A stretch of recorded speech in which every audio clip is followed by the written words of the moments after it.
I gave birth on the side of the road, and I thought I'd share my story. When I was pregnant, because this is my first pregnancy, I was like watching all the birth videos and wanting to like hear all the positive stories. So I'm going to tell you my story. And if you see me looking down, it's because I am reading from my pregnancy and baby memory book journal. I actually created this journal when after my daughter was born. And yeah, links in the bio, whatever. I'm not really trying to sell you on anything. It's just so pretty. Like, it's just so pretty. And it has like all these cute little prompts so you can remember all the details. But yeah, anyways, my birth story. So I say my labor probably lasted like 12 hours, but I didn't know it. Okay, I didn't realize it was happening. So the day before, on 10/23, I was feeling a lot of cramping, but I was like, this is not labor, right? Like, it's not that painful. Like, it just felt like period cramps for me. And so I was like, okay, like, whatever. And my father-in-law, who we live with, he had just gotten a piece of metal like in his eye, and like he was dealing with all that and that, caring for that, and that was like a whole thing. And I was like, I don't want to add any like pressure. And then my husband was actually trying to get a job and had a job interview the next day on 10/24, the day my daughter was born. So, and it was like a perfect fit. So I was like, I'm not like gonna say anything. Like, it's fine. Like, if it is labor, like surely I'll get woken up. Like, I don't know. But I kind of like had a feeling in the back of my mind, but I just wasn't sure because I've never had labor before.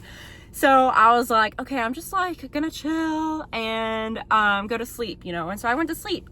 And then let's see, I did tell my husband though. I was like, I think I'm going to labor, but I'm not sure. Like, I think it's gonna happen soon. But don't tell your dad, because like I was stressed about his eye. So yeah. So I forgot this, but I had been feeling like cramping like all week. So yeah, but I just wasn't sure. So I was like, I don't know. And then I was like, babies like don't just fall out of people. So it's like, my baby's not gonna just fall out of me, right? And obviously my baby did not do that.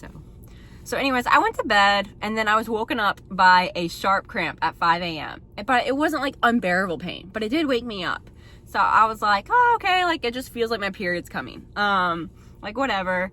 Like the baby again isn't gonna just fall out of me. Babies don't just fall out. So I was like, okay. And then I did go back to bed, and then I woke up again at 9 a.m. and I was starving. Like, I was so hungry. So I made a big meal, which I'm so glad I did. And then I had more cramps on and off, but I like wasn't like thinking about it, because again, I'd been cramping like the whole week, right?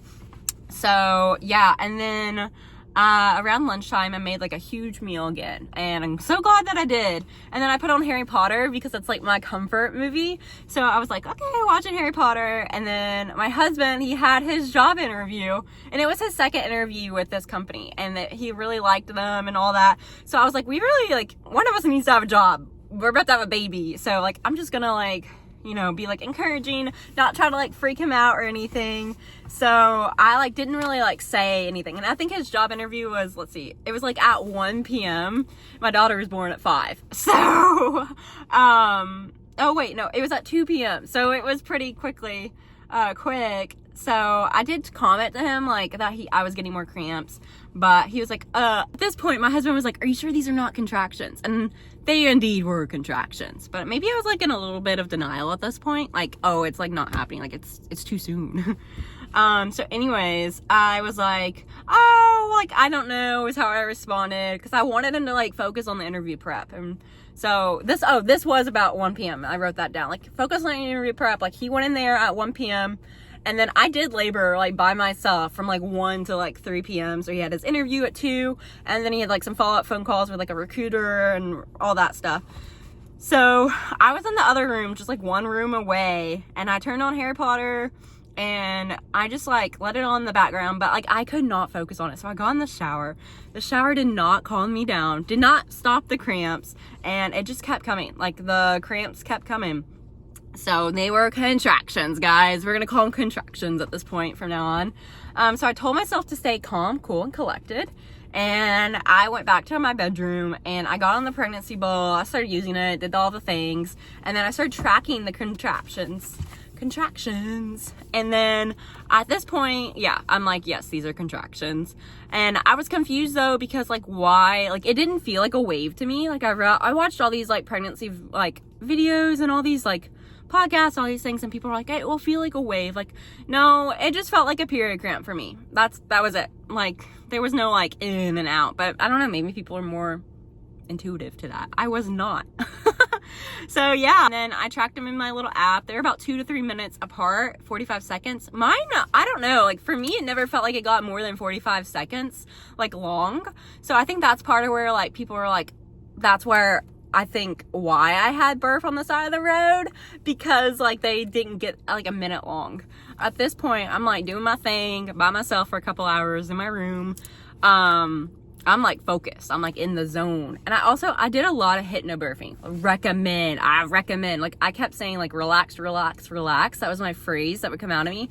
And I would just like, as the contraction happened, I would say relax, relax, relax, because of all that meditation and mind work that I had done with hypnobirthing. So then my body would just like not tense up and it would just let the pain happen. And I really do genuinely think like that is what made my birth like so fast and progress so well, is because I wasn't like holding in this stress, this tension, all these things. So my husband like came in, you know, from the interview around like 3 p.m., assesses me and was like, oh, it's getting real. It's getting real.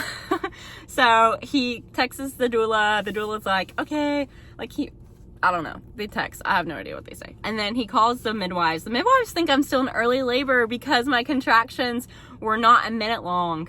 But they were still like, they were coming from 2 to 3 minutes apart. So I don't know. I don't know what they were thinking. I think it's hard on the phone. But I will say our birthing center was an hour away because we live out in the middle of nowhere. And so the midwives think I'm in active labor. And then they're like, call back in a couple hours or if my water breaks, okay? So we get in the tub and I'm like on my hands and knees and he's putting pressure on my back. I'm going back and forth from like different positions, but like I'm just like in it. I did poop at this point. Like I pooped on the floor in the bathtub and there was a little bit of blood. So things were progressing like pretty fast. And at this point, I'm like moving around. I'm not feeling like great, but I'm just like relax, relax, relax, like relax, relax. I'm working hard. I go back to the bedroom and I lay down on the bed because I just wanted to like chill for a second. Like at this point I'm getting really tired. I felt like kind of defeated because I was like, if the midwives were like, this is early labor, like this is not active labor, like I was like, oh my God, I don't know if I can do this. Like this is the point where I'm like, I don't know if I can do this. And I guess like everyone hits that point in their labor and that's like normal, but I had forgot that in the moment. So I was like, I don't know if I can do this. And I like say this out loud. My husband's like, you can do this. Like relax, relax, relax. So I had him listen to some of the tracks too, so he knew what to say. And okay, I'm like, okay, let me take a rest. Like, let me just try to lay on the bed for a second and relax, relax, relax. As soon as I got on the bed on my side, I felt this like whoosh come out of me. Like it was like so much water, like, or I don't know how much water it was, but it felt like so much. Like it was like a pop and a whoosh. And I was just like, ah! Like I like literally screamed like that, like probably more guttural. And at this point, like I was in transition. And so my husband right away calls the midwives and they can hear me in the background. Like I'm like, I sound like an animal, like ah! And I like was kind of just like not present. Like I'm back here in my brain. I'm just like focused on like I'm just focused on the birth. And they're like, oh my gosh, is that her? Like get her like here, like now, like get her here now. And I was definitely in transition in that moment to like about to be like pushing out my baby girl. But I didn't know that. So anyways, that's kind of how my transition felt. I didn't feel like throwing up or anything like that. I just felt like this was just guttural like noises, like I don't know. So anyways, my husband throws a robe on me and he quickly packs our hospital bag because we're not packed, and I don't know what was wrong with us, but we're just not packed. And so he throws everything in the tub. I walked down. That was something that was hard to get into the car, but I made it. And then like we go down our country road to get onto the like interstate thing, highway thing, and it's so freaking bumpy. But I just go silent at this point. I'm just like, I can't like think about anything else. Like I just go really focused, really internal. I did bring a comb with me and then like an essential oil, and those two things really to help me in the car. I just sniffed my smell, focusing on the present and grabbing the sensation of like the comb, a wooden comb or whatever. And those two things really helped me. So yeah, I'm like doing that or whatever. And then I put my legs up on the dash. We're like 20-30 minutes into the drive. We have another 30 minutes to go. I push it, and I'm like, I think the baby's coming. Like, I'm like, babe, the baby is coming, okay? Like, I'm about to give birth. Like, you need to pull over right now. And he's like, no, I'm not pulling over. I'm not doing it. And I'm like, pull over. Like, look over here. Like, look over at me. And I was like in that seat right there. That's where my daughter was born. But I'm like, look over at me. And then he's like, oh my gosh. Cause like the birth ladies, like the midwives told us, like most people think they're not going to make it. Like most people feel like they're not going to make it on time. And most people do make it on time and they labor for a lot longer. No, baby was coming now. So he looks over and I'm like, he's like, oh my gosh, that's not your body. That's like the baby's body. Like I see the head, I see hair. And so right away he calls 911 and he's like, hey, I'm at this mile marker here, here, and here. My wife is about to give birth. We're in the car. We're pulling over right now at this spot. He was so calm, like so calm, cool, and collected. He was like so calm. It was like impressive. It's like he did hypnobirthing. But he pulled over. This part was kind of a blur. He gets it over there. He's on the phone with them. I literally feel burning now at this point, which I recognize this is like the ring of fire that everyone talked about, but like I didn't realize like you're not supposed to push very fast during it. Like you're supposed to just let the baby's head like sit there. Well, the 911 operator also didn't know that, which is fine, but I did end up tearing. I had a 2nd-degree tear, and that was really hard for me in my recovery.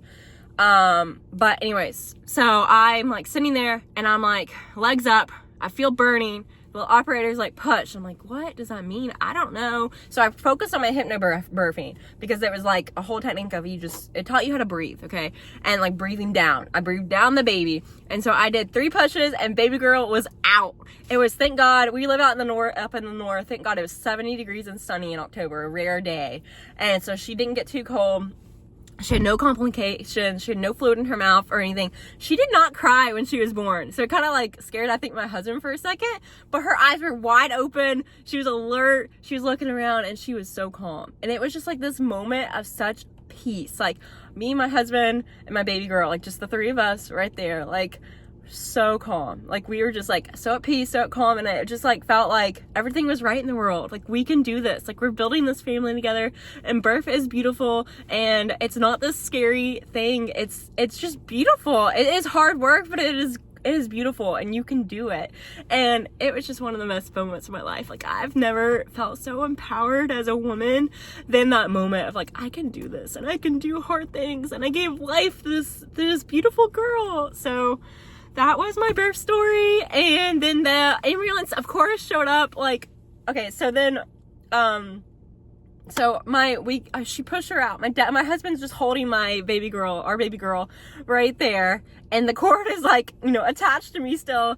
And so I did not deliver my placenta in the car. I did deliver that in the hospital, and they did sew me up with my tear in the hospital too. We never did end up going to the birth center because I was like, I don't want to go another 30 minutes. Like, no, there's no point.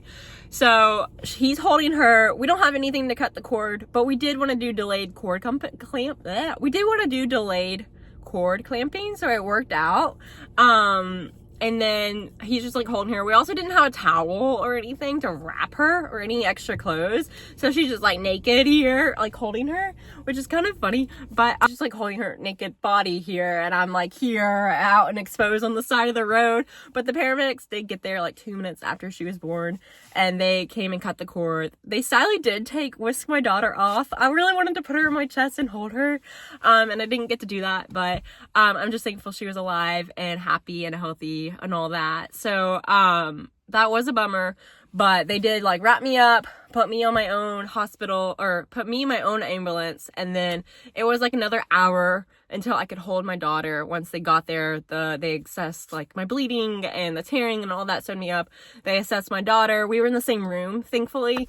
But then after an hour, they're like, okay, here, give this baby to this woman because she wanted this whole like holistic natural birth, and just let her be with her daughter for a minute. So that was really nice that they did like acknowledge that. And even though it didn't happen the way I wanted it to, it was still beautiful.